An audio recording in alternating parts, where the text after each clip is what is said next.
I see it as my job to try and share the music that I love with as many people as possible, you know. And thankfully these days, due to the internet and being able to listen on demand and all those kind of things, I find that whether I travel to San Francisco or Singapore, that, you know, there are people that are coming up to me like, oh wow, we listen every week, and same thing tonight, you know. And that's beautiful that it reaches beyond the FM dial these days, you know. It's more of a democracy now with digital formats.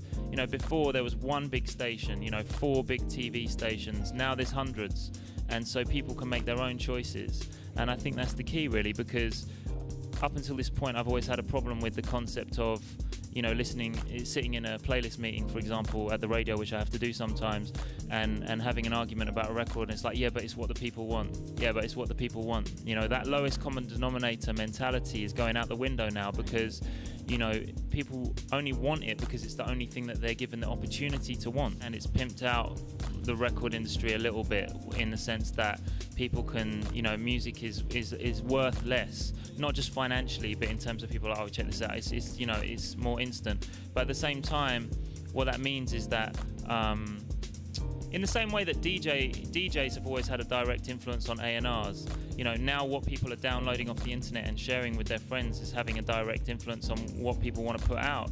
And, you know, for artists and musicians and DJs alike, what is becoming more and more transparent and clear is that the important thing is to identify your audience and to speak to them. And actually that the vehicle with which you do that is becoming less and less important. You know, the major labels, all you know, MySpace are just about to start selling music online.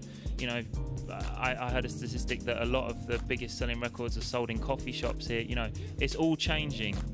So ultimately the important thing is what's always been important, which is that the right people get to hear the right things. And I think that you know, we're in a transitional period, and when that sorts itself out, you know, we'll have the answers.